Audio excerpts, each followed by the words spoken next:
Encore une fois, à travers 4 petits exemples, on va démontrer certains aspects là, de la commande assure.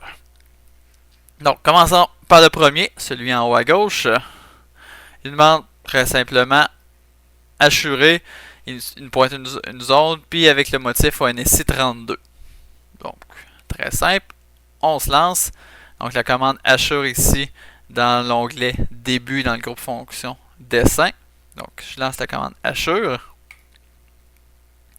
Il me demande ONSI 32. ONSI 32 ici. Donc, je clique dans la zone.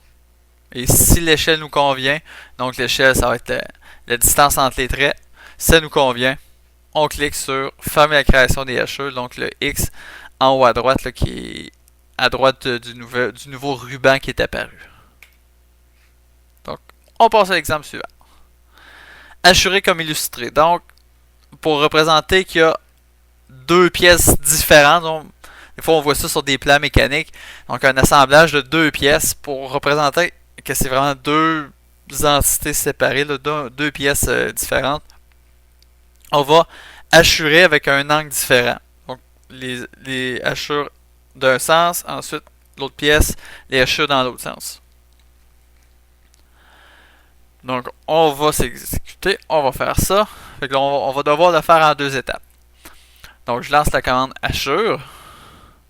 Le motif me semble être le ONSI 31. Donc, je clique dans ma zone à assurer. Donc, ça me convient. Peut-être augmenter un petit peu l'échelle. Peut-être on pourrait monter ça à 2 pour avoir une représentation plus fidèle à notre exemple. Et on va les mettre en rouge. Encore là pour être comme l'exemple. Et je vais cliquer sur fermer. Je vais relancer la commande assure de nouveau. Je vais cliquer dans la deuxième zone. Mais maintenant, je vais changer l'angle des hachures pour 90 degrés au lieu de 0. Donc, ça va s'assurer d'avoir des hachures qui sont perpendiculaires pour démontrer ce qu'on voulait démontrer, là, qu'on avait 2 pièces différentes. Une fois que c'est fait, cliquez sur les X. Exemple numéro 3. De 2 zones avec 2 motifs différents. Donc, encore là, si on veut tracer 2 motifs différents, il faudra le faire en 2 étapes. Donc, je lance la commande assure une première fois. Ça m'indique 2 endroits pour mettre le motif ONSI 32. Donc, ici, ici, et on va sous-entendre que probablement ici aussi. C'est bon. On va fermer la création des hachures en appuyant sur le X dans le ruban. On va relancer la commande assure une deuxième fois pour aller chercher le motif ONSI 31 qu'on va appliquer ici et ici. Pour plus de clarté dans un dessin technique, on n'accepterait pas d'avoir des hachures dans la même direction comme ça. Ça porte un peu à confusion. Donc je vais ramener l'angle de mes deuxièmes hachures à 0 degré pour avoir 2 orientations différentes. C'est un petit peu plus clair. Donc on va fermer la commande en cliquant sur fermer la création des hachures, donc le X à droite du ruban. Et je vous rappelle, on a vu dans l'exercice 1, si vous voulez venir là, faire une petite modification, donc changer la couleur, on clique une fois sur la série de hachures. Le ruban éditeur de hachures va réapparaître. On pourra venir changer là, les petits détails comme la couleur ou comme l'échelle. Sauf que là, avoir des hachures un petit peu plus serrées. Et on va quitter.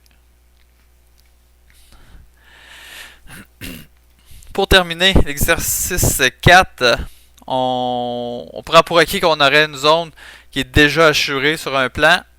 On ne veut pas se casser la tête d'aller vérifier c'est quoi l'échelle, c'est quoi le motif, c'est quoi la couleur, c'est quoi etc. On va simplement aller copier les propriétés d'une zone assurée pour l'appliquer à une nouvelle zone. Donc, ça peut servir, entre autres, si vous avez modifié des plans qui sont déjà existants. Bah, si on travaille à la suite de notre dessinateur, des fois, c'est bien d'avoir des petits trucs comme ça pour se sauver un peu de temps. Donc, je vais commencer par lancer la commande assure. Et j'ai, à droite du ruban, j'ai le bouton « Faire correspondre les propriétés ». Donc, c'est ce bouton-là. C'est sur ce bouton-là que je vais cliquer. Et je clique toujours dans l'ordre la source et ensuite la destination. Donc je vais cliquer sur mes achats mauves et je vais venir cliquer une deuxième fois dans la zone où est-ce que je veux appliquer les achats mauves. Là, on voit que dans les petits carrés au centre, à proximité des lettres B et C, il y a des hachures aussi qui sont apparus. Ça, c'est dû au fait que lui, il a mis des hachures dans le grand rectangle. Ensuite, il a détecté une frontière. Donc, il a arrêté de mettre des hachures. Et après ça, il y avait un plus petit rectangle à l'intérieur, un plus petit carré. Donc, il a vu ça comme une autre frontière où est-ce qu'il devrait recommencer à appliquer des hachures. Ça, si on avait des carrés concentrés, qui sont tous un dans l'autre, on aurait disons assuré, pas assuré, assuré, pas assuré. Donc, on va simplement cliquer dans la zone à côté de la lettre B, puis à côté de la lettre C pour lui dire non, là, on veut pas de hachure. C'est pas plus compliqué que ça. On va cliquer sur fermer. On recommence ça. Donc, je lance la commande hachure une avant-dernière fois. Je vais cliquer sur le bouton faire correspondre les propriétés. Et je vais cliquer en premier sur la source et ensuite dans la zone de destination. Aussi simple que ça. Je ferme et je lance la commande hachure une dernière fois. Donc, je vais cliquer sur faire correspondre les propriétés. Je clique sur mes hachures source et ensuite je clique une seconde fois dans la zone de destination. Voilà. Et je ferme le ruban.